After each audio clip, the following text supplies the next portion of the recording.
कल हमने chapter start किया था मत्स्य पालन फिशिंग वाला चैप्टर। ठीक है, उसमें बहुत सारी चीजें हमने पढ़ ली थी कि कहाँ कहाँ इसका उत्पादन होता है, कितने प्रतिशत में होता है, इसके लिए जो अनुकूल दशाएं कौन सी है मछली पालन के लिए, तो वो हमने पढ़ा था। उसके बाद हमने खारे पानी की व मीठे पानी की जो है मछलियाँ वो भी देखी थी हमने। खारे पानी की जो मछलियाँ थी वो समुद्रों में होती है, जबकि जो मीठे पानी की जो मछलियाँ हैं वो हमारे महाद्वीप के आंतरिक भागों में, जहाँ पर जो झीलें हैं, तालाब है, नदियाँ हैं, वहाँ पाई जाती है। और जो मछलियों की किस्में थी, कौन कौन सी मछली वो भी हमने देखी थी, मछलियों के प्रकार।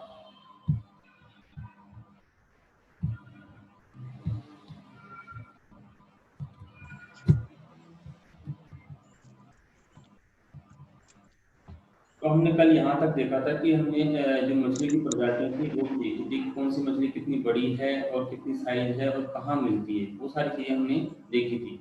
उसके बाद आज हम बात करेंगे हमारे कि मछलियां पकड़ने की विधियां क्या है। देखिए, मछलियां जो है कभी भी दिन के समय में बहुत कम पकड़ी जाती है, ये रात के समय में पकड़ी जाती है।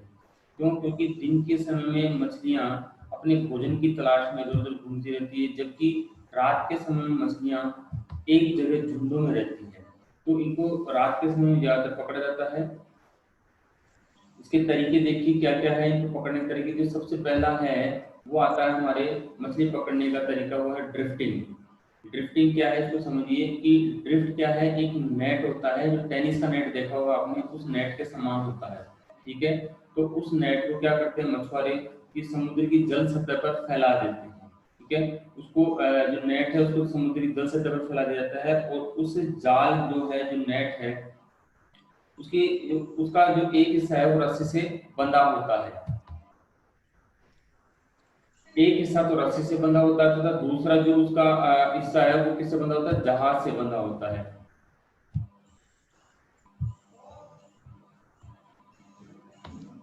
दूसरा हिस्सा उसका जहाज से बंधा होता है। तो जैसे ही पानी की धाराएं चलती है, उन धाराओं के साथ जो मछलियां आती है, तो वो मछलियां क्या करती है, उस जाल में फंस जाती है। विपरीत दिशा में जो जाल फैलाते हैं इसलिए उसमें आके फंस जाती है कि एक तरफ तो बोट से बंधा हुआ है, दूसरी तरफ एक रस्सी से बंधा हुआ है और जाल फैला हुआ है। तो जब धाराएं आती है तो धाराओं के साथ मछलियां बहकर आती है, तो वो क्या करती है, वो उसके अंदर आकर फंस जाती है, उस नेट के अंदर। जब मछुआरों को लगता है कि काफी मात्रा में मछलियां फंस चुकी है, तो वो उसे उस रस्सी को खींचकर उसे जाल को बांध देते हैं और बाहर निकाल लेते हैं, जिससे वो मछलियों को पकड़ते हैं। ये तो कहलाता है ड्रिफ्टिंग। ड्रिफ्टिंग आपने एक नॉर्मल शब्द सुना भी होगा कि ड्रिफ्ट का मतलब होता है कि हम जैसे खुदाई करते हैं, इस प्रकार से तो खुदाई करते हैं, तो उसी प्रकार जाल को चारों तरफ फैलाकर और उनको एक उसमें बांधा जाता है कि ये आने पर विवश हो जाए।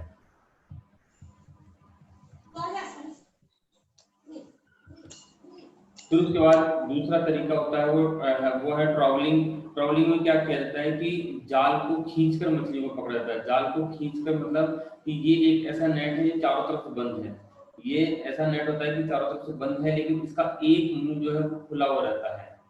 एक मुंह खुला रहता है, तो एक मुंह खुला होने की वजह से जब धाराओं के साथ या किसी वेग के साथ मछलियां उस खुले मुंह से उस जाल में आकर फंस जाती है।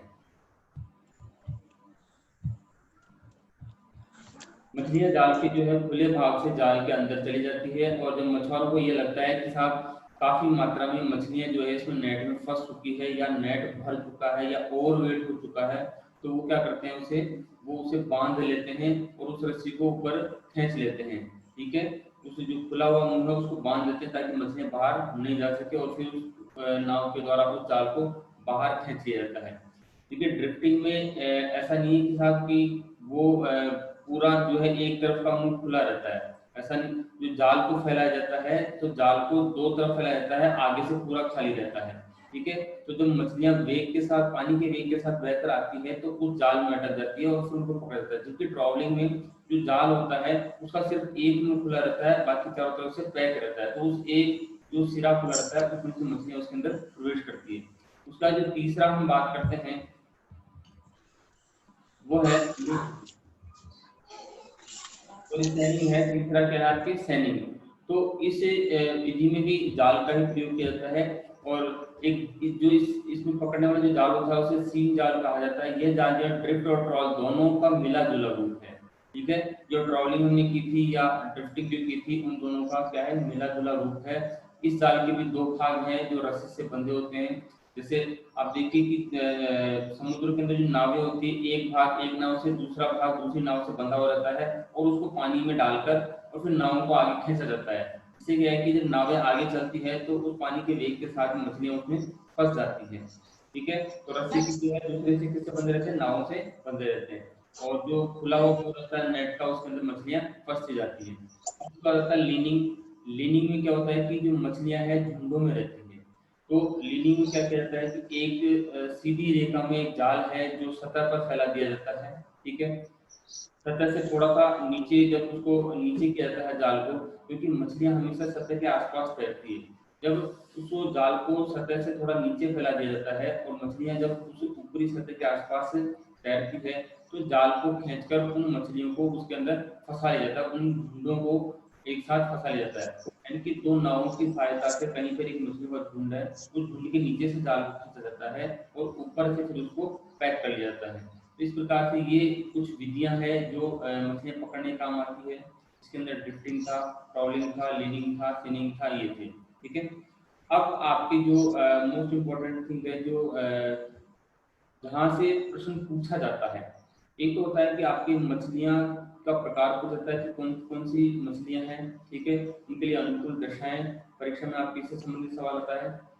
फिर तीसरा आता है आपके सवाल में कि प्रमुख मत्स्य उत्पादक क्षेत्र, कि मछलियां कौन कौन से क्षेत्रों में पकड़ी जाती है, वो उत्पादक क्षेत्र कौन कौन से हैं। तो देखिए उसमें सबसे जो पहला क्षेत्र आता है,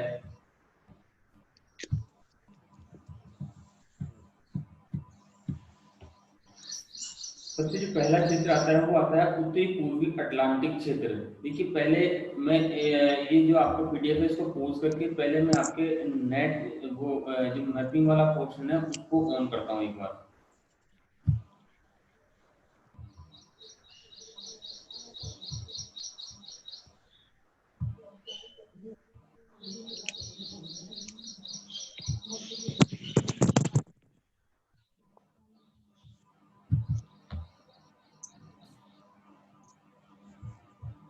ये वर्ल्ड का मैप है हमारा, कि ये जो आपको मछलियां कहाँ कहाँ मिलेगी इसके बारे में थोड़ा सा मैं आपको जानकारी दे दूँ इस मैप से, ताकि आपको समझने में आसानी रहेगी। देखिए महासागर है, पैसिफिक ओशन है ये। ठीक है, ये आपके अटलांटिक ओशन यानी कि अटलांटिक महासागर है, ये आपके हिंद महासागर है, और ये पैसिफिक ओशन का ये भाग है ये पूरा। तो मछलियां ज्यादातर किन क्षेत्रों में पकड़ी जाती है, कल हमने इसकी अनुकूल दशाओं के बारे में बात की थी कि ज्यादातर मछलियां जो है वो टेम्परेट रीजन यानी कि शीतोष्ण कटिबंधीय क्षेत्र में पकड़ी जाती है। टेम्परेट रीजन का मतलब है ये वाला भाग जो मैं ये पॉइंट आउट कर रहा हूँ, ये जो सारे भाग हैं इनमें मछलियां सर्वाधिक मात्रा में पकड़ी जाती है, या फिर नीचे ये वाला जो भाग पार्ट है इस वाले पार्ट में। ठीक है, जो ये जो उष्ण कटिबंधीय वाला क्षेत्र ट्रॉपिकल रीजन, इसमें मछलियां कम मात्रा में पकड़ी जाती है, क्योंकि ये गर्म जलवायु प्रदेश को लेकर जहरीली होती है तथा जल्दी खराब हो जाती है। अब देखिए मछलियां पकड़ने के जो क्षेत्र आएंगे उसमें पहला क्षेत्र आपकी ये आएगा डागर बैंक, मैं इंडिकेट कर रहा हूँ जहाँ पे मार्क कर रहा हूँ गोल गोल, ये ब्रिटेन, नॉर्वे, फिनलैंड, स्वीडन के आसपास है डागर बैंक। ये बैंक आएगा, यहाँ पर बहुत अधिक अधिक मात्रा में मछलियां पकड़ी जाती है व्यवसाय के दृष्टिकोण से। दूसरा आपके आएगा न्यू फाउंडलैंड के आसपास ग्रांड बैंक, ये अमेरिका के पास वाला क्षेत्र, ये क्षेत्र आएगा, ग्रांड बैंक लिखा हुआ है यहाँ पे ये। तो ये वाला क्षेत्र, यहाँ पर मछलियां खूब पकड़ी जाती है। ठीक है, उसके बाद मछलियां आपके इस वाले क्षेत्र में, ठीक है, जो मैक्सिको की खाड़ी वाला क्षेत्र है इस वाले क्षेत्र में पकड़ी जाती है मछलियां। फिर आप देखोगे कि सर्वाधिक मछलियां जो पकड़ी जाती है वो है ये जापान, ये इंडिकेट कर रहा हूँ मैं, ये जापान है, ये चाइना है। इस यहाँ पे जापान सागर है, यहाँ पे उत्तरी चीन सागर है, दक्षिण चीन सागर है, ये पूरा क्षेत्र ये मछलियों के लिए अधिक उपयुक्त क्षेत्र है। उसके बाद फिर मछलियां पकड़ी जाती है ये इंडोनेशिया वाला क्षेत्र, यहाँ पर गर्म प्रदेश है लेकिन फिर भी मछलियां पकड़ी जाती है इस प्रदेश में। ठीक है, उसके अलावा फिर हम बात करते हैं ऑस्ट्रेलिया का, जो ये दक्षिणी पूर्वी जो क्षेत्र है इस वाले क्षेत्र में, इस वाले क्षेत्र में मछलियां पकड़ी जाती है। फिर उसके अलावा हम बात करते हैं अफ्रीका की, तो अफ्रीका का जो कोस्टल एरियाज है इन क्षेत्रों में मछलियां पकड़ी जाती हैं। ठीक है, इसके बाद हम बात करते हैं जो दक्षिण अमेरिका वाला क्षेत्र है। दक्षिण अमेरिका में जो ब्राजील का तटीय क्षेत्र है ये मछली उत्पादन के लिए ठीक है। और यहाँ पर ये अर्जेंटीना वाला नीचे वाला जो भाग है इसमें मछलियाँ अत्यधिक मात्रा में पकड़ी जाती है। तो बेसिकली अगर आप नोट करेंगे तो सबसे ज्यादा जो मछलियाँ पकड़ी जाती है वो अटलांटिक महासागर में पकड़ी जाती है। वो इसलिए क्योंकि इसकी साइज कम है, दूसरा यहाँ पर जो है क्लाइमेट इनके अनुकूल है, और फिर यहाँ पर जो चक्रवात है वो इतने नहीं बन पाते। प्रशांत महासागर जो पैसिफिक महासागर है ये वाला, ये काफी बड़ा है, इसमें चक्रवात वगैरह बहुत सारी क्रियाविधियां होती है जिसकी वजह से यहाँ पर मछलियां पकड़ने में दिक्कत आती है। जबकि जो अटलांटिक ओशियन है इसमें आसानी से आप यहाँ पर धाराओं का प्रभाव पड़ता है। हमने बात की थी गर्म जलधारा की, हॉट करंट्स है या कोल्ड करंट्स है, उनकी बात की थी कि यहाँ पर जो है मिलती है। लेब्राडोर की धारा और गल्फ स्ट्रीम की धारा दोनों आकर मिलती है, इसलिए इस क्षेत्र में मछलियां अधिक मात्रा में पकड़ी जाती है। फिर यहाँ से आगे चलो, यही धारा आगे चलती है, यहाँ टागर बैंक तक जाती है सीधे, तो यहाँ भी वो गर्म प्रदेश है पानी का, तो यहाँ भी मछलियां अधिक मात्रा में पकड़ी जाती है। तो ये सारे जो फैक्टर्स है वो इफेक्ट डालते हैं। यहाँ भी देखिए कि ये गर्म धारा है, ऊपर आती है, यहाँ से ठंडी धारा है, ठीक है, प्यूरोसो की, वो आके यहाँ मिलती है। तो ये पूरा क्षेत्र मछली उत्पादन के दृष्टिकोण से महत्वपूर्ण है। ये था आपके मैथ। अब हम चलते हैं वापस हमारे उसी थ्योरेटिकल पीडीएफ पर।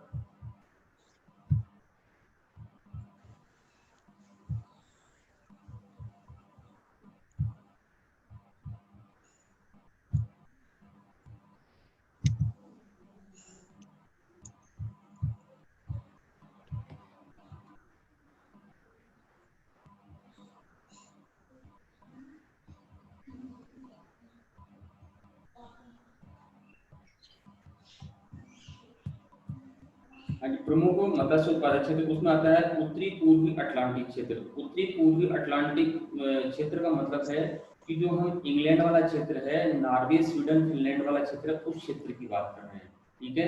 यहाँ पर देखिए कि इसका विस्तार कहाँ से कहाँ है। इसका विस्तार उत्तर में जो है आइसलैंड से लेकर, यानी कि ग्रीनलैंड के पास में है ये आइसलैंड, वहां से लेकर दक्षिण में जो भूमध्य सागर जो जिब्राल्टर जल संधि है, यानी कि जहाँ पर हम बात करते हैं जो पुर्तगाल है, फ्रांस है, उसका कोस्टल एरिया, वहां तक ये फैला हुआ है। तो ये पूरा क्षेत्र क्या है, मछलियों के यहाँ पर अत्यधिक मात्रा में व्यवसाय किया जाता है, यानी पकड़ा जाता है। कौन सा क्षेत्र आ गया इसके अंदर, आइसलैंड से लेकर भूमध्य सागर में जो जिब्राल्टर जल संधि है वहां तक, ठीक है। पश्चिमी यूरोप, यानी कि यहाँ जो यूरोप का जो पश्चिमी पार्ट है, वेस्टर्न पार्ट है, वेस्टर्न कोस्टल एरियाज है, वहां पर मछली उत्पादन सर्वाधिक मात्रा में होता है। इसमें सबसे अधिक मात्रा में कहाँ उपज होता है, डागर बैंक। डागर बैंक मैंने कहा था कि स्वीडन नॉर्वे फिनलैंड वाला जो क्षेत्र है और इंग्लैंड है उनके आसपास का जो क्षेत्र है उसे कहा जाता है डागर बैंक। तो वहां पर ये मछलियां सर्वाधिक मात्रा में पकड़ी जाती है। पश्चिमी यूरोप के लगभग वे सभी देश जो समुद्र के तटीय भाग में स्थित है मत्स्य व्यवसाय में अग्रणी है। देखिए यूरोपियन कंट्रीज है, फॉरेन कंट्रीज जो है, सारी ज्यादातर जो है मीट मांस मछली ये खाते हैं, तो वो जो मछलियां सर्वाधिक मात्रा में खाते हैं, तो इसी वजह से वहां पर भोजन की आपूर्ति इन्हीं चीजों से होती है। तो मत्स्य व्यवसाय एक बड़े लेवल पर किया जाता है, यानी कि काफी मात्रा में मछलियां पकड़ी जाती हैं। तो कोस्टल एरिया में से पुर्तगाल है, स्पेन है, ठीक है, फ्रांस है, जर्मनी है, स्वीडन है, फिनलैंड है, नॉर्वे है, इंग्लैंड है, ये सारे क्षेत्र क्या है, आयरलैंड है, ये सारे क्षेत्र क्या है, तटीय क्षेत्र में स्थित है। तो तटीय क्षेत्र में स्थित होने के कारण सभी मछलियां बड़े लेवल पर पकड़ी जाती है और मत्स्य व्यवसाय में अग्रणी है। जैसे रूस, नॉर्वे, डेनमार्क, स्पेन, आइसलैंड तथा ग्रेट ब्रिटेन प्रमुख मछली उत्पादक देश है। इनमें ये जो देश है ये प्रमुख रूप से मछलियां पकड़ते हैं। डेनमार्क आपको जर्मनी के पास मिलेगा, देख लेंगे वहां आपको मिल जाएगा ये, ठीक है। तो ये डेनमार्क की एक खास बात है कि मत्स्य व्यवसाय में भी अग्रणी है तथा दूध उत्पादन में भी अग्रणी है डेनमार्क। अब यहाँ पर कौन कौन सी जो मछलियां हैं वो पकड़ी जाती है, यहाँ पर मछलियां पकड़ी जाती है cod, herring, haddock, mackerel, sardine आदि, ये मछलियां पकड़ी जाती है। और मछली व्यवसाय की दृष्टि से नार्वे एक प्रमुख स्थान रखता है। नार्वे इसलिए रखता है क्योंकि डागर बैंक इसी नार्वे के पास में है और यहीं पर जो है गर्म ठंडी जलधारा आती है, तो इसकी वजह से यहाँ पर मछलियां काफी मात्रा में मिलती है। तो विश्व में जो पकड़ी जाती है वो उसका मछलियों का 4.1% मत्स्य व्यवसाय नॉर्वे, केवल अकेला नॉर्वे देश है जो विश्व की 4.1 मछलियों को पकड़ता है, ठीक है।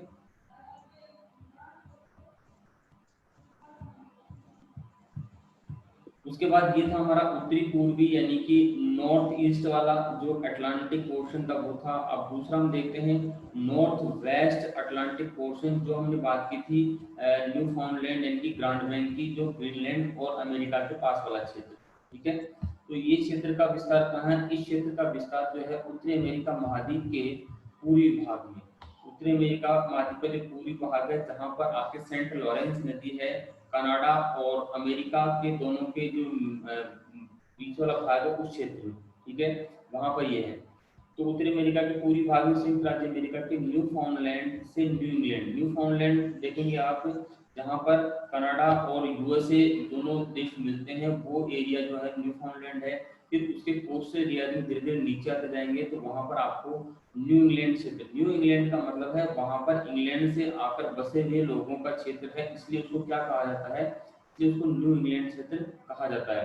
तथा कैरोलिना राज्य, आप थोड़ा और नीचे आएंगे यूएसए के अंदर तो वहां पर आपको कैरोलिना राज्य भी मिलेगा। तो इन सब के समुद्र तटीय क्षेत्रों में जो मछलियां सर्वाधिक इस क्षेत्र में पाई जाती हैं। इस क्षेत्र में मछली पकड़ने के लिए प्रसिद्ध जो है वह है ग्रांड बैंक। देखिए ये बैंक आपको ध्यान, बैंक का मतलब है किनारा, जिन किनारों पर मछलियां पकड़ी जाती है वो ये बैंक है। इन बैंक के नाम आपको ध्यान रखना है, एग्जाम में यहाँ से एक जो है आपको मैपिंग वाला क्वेश्चन मिलता है। जैसे हम बात करें ग्रांड बैंक की, ठीक है, तो ग्रांड बैंक न्यूफाउंडलैंड में मिलेगा। जॉर्ज बैंक थोड़ा सा उससे नीचे होगे वहां आपको ये मिल जाएगा, आसानी से जॉर्ज बैंक मिल जाएगा। तथा सेंट पेरे बैंक, तीनों एक लाइन से है, ये तीनों आपको मिल जाएंगे अमेरिका के पूर्वी तट पर। उसका बात करते हैं न्यू फाउंडलैंड जो है लेब्राडोर तट, नोवास्किया, बाजीविक, क्वेबेक तथा प्रिंस एडवर्ड टापू का तटीय भाग, ये कुछ जो तटीय क्षेत्र है उनके नाम है। ठीक है, आपने वेस्ट इंडीज का नाम सुना होगा। वेस्ट इंडीज इसलिए कहता है उत्तरी अमेरिका और दक्षिणी अमेरिका के मध्य जो द्वीप समूह फैले हुए हैं। ठीक है, वहां की जो इंडिया के रूप में खोज गई थी और वो वेस्ट भाग में है, इसलिए उसको वेस्ट इंडीज कहा गया।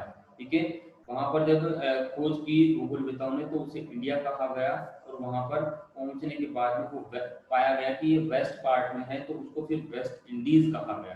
ठीक है, तो ये सारे टापू है, इनका तटीय भाग, न्यू इंग्लैंड राज्य का तटीय क्षेत्र, इन क्षेत्रों में मछलियां सर्वाधिक मात्रा में पकड़ी जाती हैं।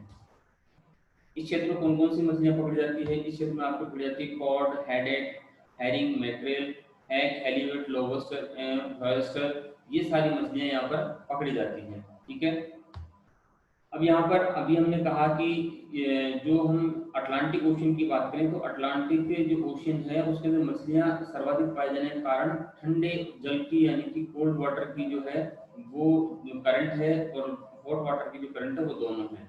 उन दोनों के मिलने की वजह से यहाँ पर क्या है कि वार्म वाटर हो जाता है, ज्यादा गर्म नहीं रहता है। इसकी वजह से इस क्षेत्र में प्लैंकटन की मात्रा अधिक पाती है और उसकी वजह से मछलियां भी अधिक मात्रा में मिलती है। तो ठंडे जल की जो लेब्रेटोर की धारा है और गर्म जल की जो गर्म गल्फ स्ट्रीम की जल धारा है दोनों मिलती है, जो मत्स्य के लिए अनुकूल दशा पैदा करती है। तो ये हमारा दूसरा प्रदेश आ गया, यानी कि हमने बात करी अटलांटिक ओशन की तो उसमें नॉर्थ ईस्ट आ गया, उसमें नॉर्थ वेस्ट, दोनों पार्ट क्या है मछलियों के लिए अत्यधिक उत्पादित करते हैं। उसके बाद हम आगे चलते हैं, अगला पार्ट आता है हमारे इसमें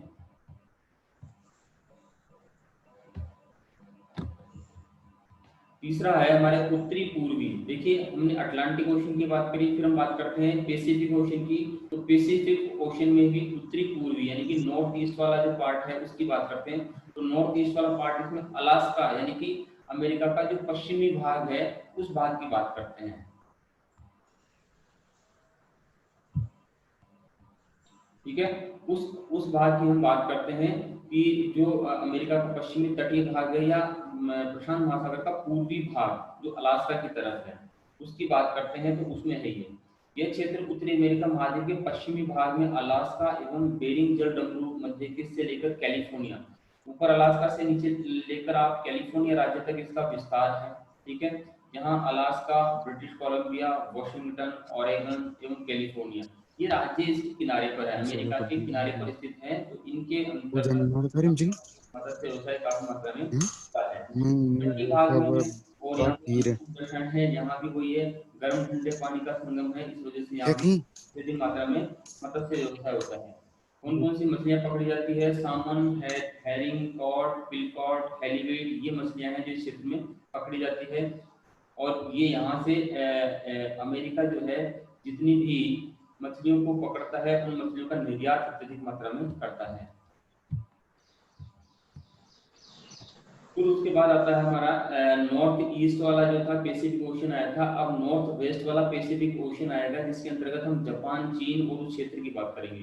ठीक है, तो इसका विस्तार कहाँ है? इसका विस्तार एशिया महाद्वीप के पूर्वी भाग में, यानी कि जहाँ पर जापान है, एशिया का पूर्वी भाग, रूस का जो पूर्वी भाग है, और इसके अंदर हम चाइना का भाग है, तो उसकी बात करते हैं। तो महाद्वीप के पूर्वी भाग में ताइवान, ताइवान नीचे पड़ेगा आपके इंडोनेशिया के वहां पर, वहां चलोगे जो चीन के पास में ताइवान पड़ेगा, वहां से लेकर ऊपर साइबेरिया के पूरी भाग तक, ऊपर रूस के पार्ट तक चलोगे तो साइबेरिया वाला भाग है, उस पूरे पार्ट में ये क्षेत्र आता है। ठीक है, नॉर्थ वेस्ट पैसिफिक ओशन वाला। इसमें देखिए कहाँ कहाँ मत्स्य व्यवसाय सर्वाधिक होता है। ये होता है आपके पूर्वी चीन सागर, पूर्वी चीन सागर मतलब देखिए चीन सागर को दो चीन सागर जो है उसके दो पार्ट है, एक तो है पूर्वी चीन सागर, एक दक्षिण चीन सागर। दक्षिणी चीन सागर जो है इंडोनेशिया के पास पड़ता है, पूर्वी चीन सागर चीन के पूर्वी भाग में पैसिफिक ओशन में पड़ता है। ठीक है, तो पूर्वी चीन सागर मत्स्य व्यवसाय की दृष्टि से प्रसिद्ध प्रदेश है। रूस के पूर्वी भाग में भी स्थित तटीय क्षेत्र, उत्तरी व दक्षिणी ओखोटस्क सागर। रूस के पास देखेंगे आप पैसिफिक ओशन में, तो आपको ये ओखोटस्क सागर मिल जाएगा। जापान सागर, जापान और रूस के बीच में है, वो मिल जाएगा आपको। पीला सागर मिल जाएगा आपको। पूर्वी चीन सागर, ये जो तटीय क्षेत्र है, इन तटीय क्षेत्रों में बड़ी मात्रा में मछलियां पकड़ी जाती हैं। कौन कौन सी मछलियां पकड़ी जाती है? Salmon, sardine, herring, tuna, bonito, mackerel, cod, sole and squid आदि मुख्य जो मछलियां क्षेत्र में पकड़ी जाती हैं। अब ये तो थे चार मुख्य क्षेत्र जो अटलांटिक और पैसिफिक ओशन के थे। इसके अलावा भी छोटे मोटे द्वीप समूह जहाँ पर मछलियां पकड़ी जाती है। वो क्षेत्र कौन से हैं? उष्ण कटिबंध वाले, जिसमें देखिए पूर्वी द्वीप समूह यानी कि इंडोनेशिया वाला क्षेत्र, पूर्वी द्वीप समूह किसको कहा जाएगा? इंडोनेशिया वाले क्षेत्र को। जबकि पश्चिमी द्वीप समूह किसको कहा जाएगा? वेस्ट इंडीज वाले क्षेत्र को, अमेरिका के बीच में है जो। ठीक है, उसके अलावा मैक्सिको की खाड़ी जो हमने बात करी, मैक्सिको की खाड़ी का तटीय क्षेत्र यानी कि वो वेस्ट इंडीज वाला पोर्शन। कैरेबियन सागर वहीं पर है मैक्सिको खाड़ी के पास में। प्रशांत महासागर का मध्यवर्ती पूर्वी एवं पश्चिमी क्षेत्र, ये कुछ क्षेत्र जहाँ पर भी मछलियां पकड़ी जाती है। ठीक है, फिर इसके अलावा जो है ये तो था कि हमने बात करी केवल महासागरों की यानी कि ओशंस की। अब बात करते हैं कि ओशंस के अलावा भी तो मछलियां पकड़ी जाती है आंतरिक भागों में। आंतरिक भागों में यानी कि जो हम कॉन्टिनेंट है, कॉन्टिनेंट के इंटरनल पार्ट्स के अंदर भी मछलियां पकड़ी जाती हैं। तो उनके अंदर देखिए महाद्वीपों का आंतरिक जो क्षेत्र है उसमें कहाँ कहाँ झीलों में, नदियों में तथा अन्य जो भी जल स्रोत है, आपके वाटर रिसोर्सेज है, वहां पर ये मछलियां पकड़ी जाती है। तो ये कहाँ कहाँ है? दक्षिण पूर्वी एशिया, दक्षिण पूर्वी एशिया के अंदर Laos, Vietnam, Cambodia, China, Bharat, ये सारे देश आते हैं। ठीक है, तो वहां पर ये मछलियां पकड़ी जाती है। फिर हम बात करते हैं मध्य अफ्रीका। मध्य अफ्रीका वाले पोर्शन में यानी कि तटीय कोस्टल एरिया को छोड़ दो, तो मध्य अमेरिका में जो है वहाँ की झीलें हैं, नदियां हैं, उन क्षेत्रों में मछलियां पकड़ी जाती है। फिर हम रूस के आंतरिक भाग की बात करते हैं जहाँ पर ओब यानी सिलीना नदियां हैं, उस भाग के अंदर मछलियां पकड़ी जाती है। और एक उत्तरी अमेरिका की बात करते हैं तो उसमें महान झील, महान झीलें यानी कि 5 झीलें बताई थी आपको होम्स के नाम से, टूरेन, ओंटेरियो, मिशिगन, एरी और सुपीरियर, 5 झीलें थी। उन पांचों झीलों में भी, क्योंकि मीठे पानी की झीलें, इससे वहां भी मछली उत्पादन किया जाता है। तो ये थी इंटरनल पार्ट कॉन्टिनेंट के जहाँ पर मछलियां पकड़ी जाती है, जो आपको अगर मैपिंग कर लेते हैं आप, मैप में देख के इनको लोकेशंस बना लेंगे तो आपका अच्छे से याद रहेगी, ज़्यादा टाइम नहीं लगेगा इनको याद करने में। अब देखिए कि इसमें मछली का उत्पादन कहाँ कहाँ कितना कितना होता है उसकी बात करते हैं हम। तो मछली के उत्पादन में जो है चीन, पेरू, इंडोनेशिया शीर्ष देश है। चीन काफी मैंने कहा था पूर्वी चीन सागर में काफी मत्स्य पालन होता है, तो ये काफी अधिक मात्रा में ये उत्पादन करता है। फिर पेरू की बात करते हैं, क्योंकि यहाँ पर ठंडी गर्म जल रहे हैं, जो दक्षिण अमेरिका में पेरू देश है वहाँ पर, तो उस क्षेत्र में भी अत्यधिक मात्रा में पड़ जाती है। इंडोनेशिया की बात करते हैं तो इंडोनेशिया काफी द्वीप समूह में फैला हुआ है। जितने ज्यादा द्वीप समूह होंगे उतनी ज्यादा मछलियां पकड़ी जाएगी, क्योंकि कोस्टल एरिया उतना ही ज्यादा होगा। ठीक है, और ये तो उत्पादन करते हैं। साथ में जो निर्यात की बात करते हैं तो चीन, नॉर्वे, थाईलैंड एवं डेनमार्क, ये 4 देश है जो बहुत ज्यादा मात्रा में मछलियों का निर्यात यानी कि एक्सपोर्ट करते हैं। ठीक है, चीन हुआ, नॉर्वे हुआ, थाईलैंड हुआ और डेनमार्क हुआ, ये चारों देश। अब हम बात करते हैं चीन की। देखिए चीन वर्तमान में संसार का सबसे बड़ा मत्स्य उत्पादक देश है। यहाँ पर हम 1998 के आंकड़े हैं उसकी बात करते हैं तो 19.9% मछलियाँ पकड़ी गई, यानी कि अब आप सोचिए 20% मछलियाँ जो है केवल चाइना में पकड़ी जाती है पूरे वर्ल्ड के 100 में से, तो चाइना सबसे ऊपर है, टॉप पर। फिर बात करते हैं जापान। विश्व में जो पकड़ी जाने वाली मछलियों की जो 6% जो है मछलियाँ वो कहाँ जापान में पकड़ी जाती है, यानी कि 6% मछलियाँ जापान में पकड़ी जाती है। मत्स्य व्यवसाय की दृष्टि से जापान विश्व में दूसरा स्थान रखता है, पहला चीन रखता है, ठीक है। और यहाँ पर 98% मछलियाँ वो समुद्री जल यानी कि ओशियन जल से प्राप्त होती है।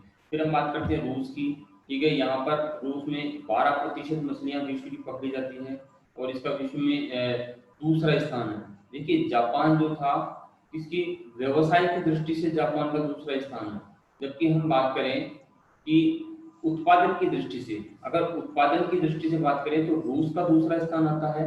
लेकिन अगर हम स्थान की बात करें कि दूसरे नंबर पर विश्व में उत्पादन कौन करता है तो वह जापान। मछलियाँ ज्यादा उत्पादित रूस करता है, लेकिन ज्यादा मात्रा में एक्सपोर्ट इंपोर्ट कौन करता है, वो जापान करता है, बृहत्तम देश यानी कि एक्सपोर्ट इंपोर्ट में। अब इसमें बात करते हैं बाल्टिक सागर, पूर्वी समुद्री तटीय क्षेत्र, कैस्पियन सागर, अजोव, काला सागर, ये सारे कहाँ है, रूस में है। बाल्टिक सागर आपको यूरोप के वहां पे मिलेगा, पूर्वी समुद्री तटीय क्षेत्र कैस्पियन सागर आपको रूस के बीचों बीच मिलेगा, अजोव एवं काला सागर ये भी आपको रूस के वहीं मिलेगा बीच में। तो मत्स्य उत्पादन करने वाले प्रमुख क्षेत्र है। तो इनका जो अधिकांश भाग है यूक्रेन में चला गया। यूक्रेन क्या है, यूरोप का भाग हो गया। जब रूस के जब टुकड़े हुए थे सन 1991 के अंदर 14 जो कंट्रीज अलग बनी थी, तो यूक्रेन उसका एक पार्ट था, वो यूरोप में चला गया है। तो ये सारा कहाँ है, उस यूक्रेन के आसपास वाले भाग में। और बाल्टिक सागर कहाँ चला गया, बाल्टिक देशों के, यानी कि बाल्टिक देश कहाँ है, ऊपर नॉर्वे, स्वीडन, फिनलैंड वहां है, उसके आसपास वाले क्षेत्र, ठीक है। फिर हम बात करते हैं संयुक्त राज्य अमेरिका की। तो मत्स्य व्यवसाय में संयुक्त राज्य अमेरिका विश्व में चौथा स्थान रखता है। देखिए जापान और रूस में कंपटीशन चलता है, कभी जापान सेकंड पे रहता है, कभी रूस सेकंड पे रहता है, तो सेकंड थर्ड वाली पोजीशन ये इनके बीच में चलती रहती है, ठीक है। तो यूएसए का जो पार्ट आता है वो चौथे चौथे नंबर पे आता है यूएसए का, ठीक है। विश्व उत्पादन की कितनी मछलियां, 4.8% मछलियां यहाँ संयुक्त राज्य अमेरिका में पकड़ी जाती है। तो समुद्री तटीय क्षेत्रों में, महान झील प्रदेश में और मिसिसिपी और मिसौरी नदी का जो डेल्टा है, जो मैक्सिको खाड़ी में गिरती है, मिसिसिपी मिसौरी नदी, वहां पर मछली उत्पादन किया जाता है। उसके बाद हम आगे चलते हैं दक्षिण कोरिया कि ये भी लगभग 3.7% मछलियां पकड़ता है दक्षिण कोरिया। विश्व का 5वां बड़ा मत्स्य उत्पादक देश है। देखिए 5वें नंबर पर कौन आता है, दक्षिणी कोरिया। फिर हम बात करते हैं भारत की। देखिए भारत के अंदर भी बहुत सारी मछलियां पकड़ी जाती है, जिसमें सार्डाइन है, हेरिंग है, कॉवी, सौड़ा, मैक्रेल, क्वार्च, ये प्रमुख है, ठीक है। जो फिश, कैटफिश, कॉम्प्रेटा, silver fish, ribbon fish, shellfish तथा ईल, ये सारी प्रजातियां क्या है, पकड़ी जाती है। तो ताजे, और इसमें ये तो समुद्र से पकड़े जाने वाली मछलियां, जबकि ताजे जल की जो मछलियां हैं वो भी है, कटला, मुराल, रिंगल, झींगा, पर्च, हेरिंग, ये सारी क्या है, ताजे जल की मछलियां हैं। कुल मछली उत्पादन की दृष्टि से हम बात करें अगर,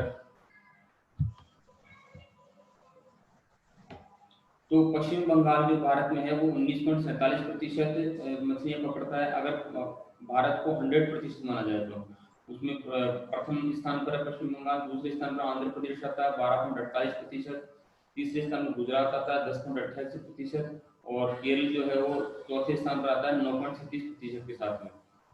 तो बात करते हैं नॉर्वे की, ठीक है।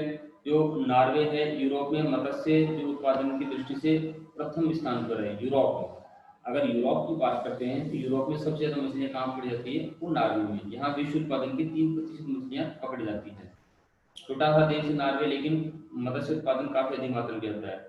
फिर डेनमार्क की बात करते हैं। विश्व में जो मत्स्य व्यवसाय का 1.6% भाग जो है वो डेनमार्क द्वारा दिया जाता है, यानी कि जर्मनी और फ्रांस के वहां पर है डेनमार्क, तो वहां पर 1.6% मछलियां पकड़ी जाती हैं। अब इसके आसपास का जो क्षेत्र है वो है बाल्टिक सागर है, ठीक है। नॉर्थ सागर, जो हम उत्तरी सागर की बात करते हैं, डागर बेंगल, ये इसके आसपास वाले क्षेत्र में डेनमार्क से यहाँ पर मछलियां अत्यधिक मात्रा में पकड़ी जाती है। फिर हम बात करें ब्रिटेन की। तो ब्रिटेन में विश्व की जो है कितनी 0.6% मछलियां, मछली व्यवसाय करता है ब्रिटेन। यहाँ मत्स्य व्यवसाय तो शीत भंडार, देखिए यहाँ पर शीत भंडार है यानी कि ठंडा वो कोल्ड स्टोरेज बना रखे हैं जिनके अंदर मछलियों को रखा जाता है लंबे समय तक और उनको एक्सपोर्ट किया जाता है। सस्ते परिवहन साधनों की सुविधा तथा निर्यात हेतु उत्तम पोताश्रय यानी कि आपके जो शिप यार्ड है जहाँ पर जहाज रुकते हैं आदि अनुकूल कंडीशंस है। प्रसिद्ध डागर बैंक इसी क्षेत्र में स्थित है जहाँ पर मछलियाँ सबसे अधिक पकड़ी जाती है, तो ये क्षेत्र इसलिए विकसित है। अब हम बात करते हैं अंतर्राष्ट्रीय व्यापार की। देखिए अंतर्राष्ट्रीय व्यापार की बात करते हैं तो मत्स्य व्यवसाय है, हमने अभी चित्र का अवलोकन किया, उस चित्र के अनुसार लगभग 70% जो भाग है वो उत्तरी गोलार्ध में है, यानी कि नॉर्थ हेमिस्फीयर में है। नॉर्थ हेमिस्फीयर में 70% मछलियां पकड़ी जाती है, जबकि साउथ हेमिस्फीयर में 24% जो है मछलियां पकड़ी जाती है। ये इसका जो है इनमें वेरिएशन है। अब इसमें जो प्रमुख देश है वो Peru, Chile, Iceland, Norway, Denmark, Canada, USA, ये प्रमुख निर्यातक देश है। और जो यानी कि एक्सपोर्टर्स है और इम्पोर्टर्स जो की बात करें हम ब्रिटेन, ऑस्ट्रेलिया, पश्चिमी देशों, Germany, France, Italy, Spain, Portugal and चीन। ये क्या है, जनसंख्या अधिक होने की वजह से इनमें डिमांड होती है इसलिए ये इम्पोर्ट करते हैं मछलियों का, ठीक है। फिर हम बात करते हैं कि मछली व्यवसाय में क्या क्या समस्याएं आती है। देखिए मछली व्यवसाय में जो समस्याएं हैं उनके बारे में चर्चा करते हैं कि पहली आती है परिवहन संबंधी कठिनाई, ठीक है। कि परिवहन संबंधी समस्या से आती है कि जगह जगह पर जो है जाल फैला रखे हैं, तो जाल फैलाने की वजह से क्या है कि जो हमारे शिप है, जहाज है, उनको आने जाने में परेशानी होती है, उसकी वजह से जाल नष्ट हो जाते हैं। तो ये मत्स्य व्यवसाय की समस्या है कि परिवहन वालों को भी दिक्कत और वो जाल नष्ट होने की वजह से मत्स्य व्यवसाय को भी नुकसान, ठीक है। उसके बाद हम बात करते हैं इसमें कि अति उत्पादन कि आधुनिक समय में हम बात करें कि मछलियां जो है बहुत अत्यधिक मात्रा में पकड़ी जा रही है, जिसकी वजह से इनकी प्रजातियां विलुप्ति की कगार पर है। विलुप्ति की कगार पर होने की वजह से यानी कि अति उत्पादन की समस्या की वजह से मछलियां नष्ट हो रही है, इनकी कुछ प्रजातियां तो खत्म हो गई है। फिर हम बात करते हैं इसमें अगली जो समस्या आती है जल का दूषित होना। देखिए अगर जल दूषित है तो मछलियां नहीं पनप पाएगी और इसकी वजह से जो है मछलियां धीरे धीरे खत्म होती जाएगी।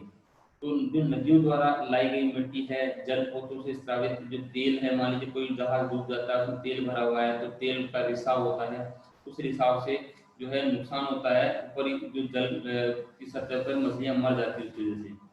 और विभिन्न जो औद्योगिक क्रियाएं होती है, हमारे इंडस्ट्रियल जो एक्टिविटीज है, उन एक्टिविटीज की वजह से जो वहाँ से जो पदार्थ निकलते हैं, जो एलिमेंट निकलते हैं, वो भी उस पानी में मिल जाते हैं और मिलने की वजह से वो गंदा हो जाता है पानी और मछलियाँ उसके अंदर नष्ट हो जाती है।